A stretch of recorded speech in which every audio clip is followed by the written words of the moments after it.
Hi everyone. So ఈ వీడియోలో మనం స్పేస్ కాంప్లెక్సిటీ అనేది చూద్దాం. అండ్ స్పేస్ కాంప్లెక్సిటీ నేను కావాలనే హ్యాష్ సెట్స్ డిస్కస్ చేసిన తర్వాత ఇంట్రడ్యూస్ చేస్తున్నాను, ఎందుకంటే ఇక్కడ మనం డిస్కస్ చేస్తే చాలా రిలవెంట్గా ఉంటుంది, మీకు అర్థమవుతుంది కాన్సెప్ట్ కూడా, రైట్? సో ఒకవేళ మీరు హ్యాష్ సెట్స్ ప్రీవియస్ 2 వీడియోస్ చూడకపోతే అవి చూసి ఇక్కడికి రండి, అప్పుడు మీరు బాగా అర్థం చేసుకోగలరు దీన్ని, right? It's a simple concept, but ఎవరికి మీకు ఐడియా లేకపోతే it will be very easy to understand. Okay, so space complexity అనేది ఏంటి అసలు బేసిక్గా? సో మనకు ప్రోగ్రామ్ ఉందనుకోండి, ప్రోగ్రామ్ని సాల్వ్ చేయడానికి మనం ఒక్కోసారి వేరియబుల్స్ని యూజ్ చేస్తాం, లైక్ ఇంట్ సమ్ ఈజ్ ఈక్వల్ టు అని చెప్పి సమ్ స్టోర్ చేసుకోవడానికి యూజ్ చేస్తాం. అలానే ఒక్కొక్కసారి ఏంటి కొన్ని ఎడిషనల్గా మనం ఆబ్జెక్ట్స్ని క్రియేట్ చేయాల్సి ఉంటుంది, లైక్ హ్యాష్ సెట్స్ క్రియేట్ చేయొచ్చు, హ్యాష్ మ్యాప్స్ క్రియేట్ చేయొచ్చు, హీప్స్ క్రియేట్ చేయొచ్చు, రైట్? లేకపోతే ఒక ప్రాబ్లం ఇచ్చినప్పుడు ఇంకొక యారేలో మీరు ఏమైనా వాల్యూ స్టోర్ చేయడానికి వాడచ్చు ఇంటర్మీడియట్గా, రైట్? ఇలా ఎడిషనల్గా మనం ఏమైతే స్పేస్ యూజ్ చేసామో ఎడిషనల్ స్పేస్, దాన్ని స్పేస్ కాంప్లెక్సిటీ అంటాం, right? Used in program to solve the problem, right? And inputs and outputs are not counted as additional space. అంటే మీకు ఒక యారే ఆఫ్ ఏ ఇన్పుట్గా ఇచ్చారనుకోండి, అది మీకు స్పేస్ కాంప్లెక్సిటీలో కౌంట్ చేయం, రైట్? అలానే మీకు ఫర్ ఎగ్జాంపుల్ ఒక ఫంక్షన్ ఇచ్చేసి కోడింగ్ ప్రాబ్లంలో return some array of numbers which based on some operations అన్నారనుకోండి, అక్కడ కూడా మనం స్పేస్ కాంప్లెక్సిటీ అయితే కౌంట్ చేయం. మనకి ఏమైతే అవసరమో ఇచ్చింది ఆర్ ఎల్స్ మనం రిటర్న్ చేయాల్సింది కాకుండా ఎడిషనల్గా మనం లాజికల్గా సాల్వ్ చేయాలంటే కొన్ని ఎడిషనల్గా యూజ్ చేసే స్పేస్ని స్పేస్ కాంప్లెక్సిటీగా కన్సిడర్ చేస్తాం, రైట్?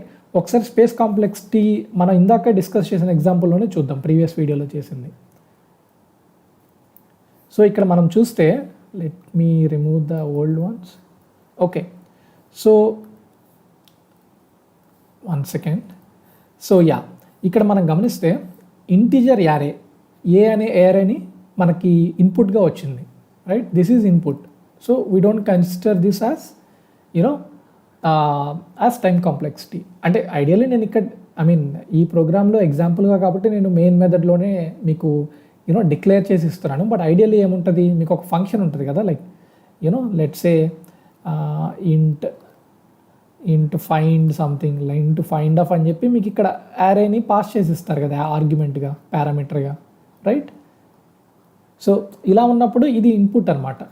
ఈ ఇన్పుట్ మన టైం కాంప్లెక్సిటీలో చూడం, రైట్? ఇక్కడ మనకి అడిషనల్గా టైం కాంప్లెక్సిటీ ఏమి యూజ్ చేస్తున్నాం, ఈ హ్యాష్ సెట్ చూసారా, ఇది అడిషనల్ టైం కాంప్లెక్సిటీ. అలానే మిగతా అన్ని ఇక్కడ మీరు చూస్తే ఇంట్ కరెంట్ అనేది కూడా అడిషనల్ స్పేస్ అనుకోవచ్చు, ఇంట్ రిమైనింగ్ కూడా అడిషనల్ స్పేస్ అనుకోవచ్చు, ఈ వేరియబుల్. కాకపోతే కరెంట్ రిమైనింగ్ అనేది single object, like single variable, constant space. So అది మనకు పెద్ద ప్రాబ్లం కాదు.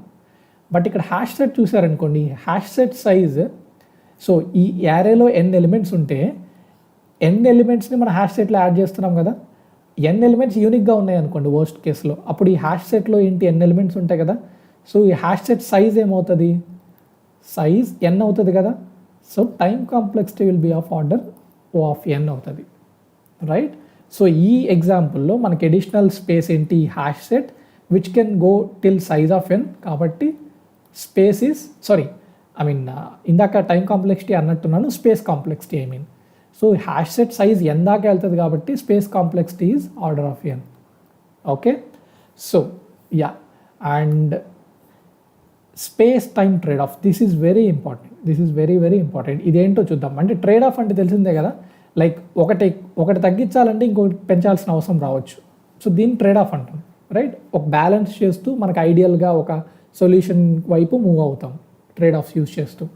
ఇక్కడ మీరు చూస్తే ప్రీవియస్ ఎగ్జాంపుల్లో మనం చూసాం, అంటే k క్వైరీస్ ఉన్నాయనుకోండి, నార్మల్ యారేలో యూజ్ చేయాలంటే k times order of n పడుతుంది సెర్చ్ చేయాలంటే, సో ఆర్డర్ ఆఫ్ kn అవుతుంది. బట్ ఇక్కడ హ్యాష్ సెట్ యూజ్ చేయడం వల్ల ఏమవుతుంది, order of n plus order of kలో k క్వైరీస్ చేసేయగలుగుతున్నాం, right? Order of n plus k is very less than order of kn, previous వీడియోలో మనం డిస్కస్ చేసాం, రైట్? కాకపోతే ఇక్కడ ఏం చేస్తున్నాను నేను, additional space order of n use చేస్తున్నాను. So order of n additional space use చేయడం వల్ల నేను టైం కాంప్లెక్సిటీని ఆర్డర్ ఆఫ్ కేఎన్ నుండి order of n to order of n plus order of కేకి తగ్గించాను, right? So using some additional space you are able to reduce your time complexity. So దీన్నే space time trade off అంటాం. So this is going to be very important. ఎందుకంటే ఇప్పుడు for example consider Google, a company like Google or any other big companies. ఇప్పుడు Google search చూసామనుకోండి, Google search you know వాళ్ళ main purpose ఏంటి? మనకి user query ఇచ్చినప్పుడు ఎంత త్వరగా కుదిరితే అంత త్వరగా రిజల్ట్స్ రావాలి, quick results, right? Quick results రావాలి. సో ఒకవేళ ఎడిషనల్ స్పేస్ కావాలనుకోండి, గూగుల్కి చాలా డేటా సర్వర్స్ ఉంటే అవసరమైతే ఎడిషనల్గా కూడా కొత్త సర్వర్స్ యాడ్ చేసుకోవచ్చు వాళ్ళు, రైట్? కాకపోతే ఇక్కడ వాళ్ళ మెయిన్ గోల్ ఏంటి? ఎండ్ యూజర్స్కి సెట్ చేసినప్పుడు ఎంత త్వరగా కుదిరితే అంత త్వరగా రిజల్ట్స్ రావాలి. సో యూజువల్లీ ఏంటంటే మనకి ఇంటర్వ్యూస్లో కానీ ఎక్కడైనా అమెజాన్ కానీ ఎక్కడైనా ఏదైనా కంపెనీకి ఇంటర్వ్యూకి వెళ్ళినప్పుడు మీరు so you have to discuss this అనమాట. అంటే నేను ఎడిషనల్గా హ్యాష్ సెట్ యూస్ చేసి టైం కాంప్లెక్సిటీని తగ్గిస్తాను అనాలి, right? And they will be very happy if you reduce time complexity by using additional space. ఎందుకంటే మనకు main thing is reduce time. ఇవన్నీ గూగుల్ సెర్చ్ కానీ లేకపోతే అమెజాన్ అనే వెబ్సైట్లో మీరు సెర్చ్ చేయాలనుకోండి ఏమైనా ప్రోడక్ట్ని, ఇవన్నీ లో లేటెన్సీ అప్లికేషన్స్ అంటాం. అంటే చాలా త్వరగా వాళ్ళు రిటర్న్ చేయాలి రిజల్ట్ని, రైట్? సో అలాంటప్పుడు time space trade off use చేస్తాం. Okay, I hope you got some idea about space complexity now. కావాలని హ్యాష్ ట్యాగ్ తర్వాత చెప్తున్నాను ఎందుకంటే మీకు రిలవెంట్గా ఉంటుందని. ఓకే, మీకు ఇన్ఫర్మేటివ్ అనిపిస్తే మీ ఫ్రెండ్స్తో షేర్ చేయండి. Thanks for watching guys, bye.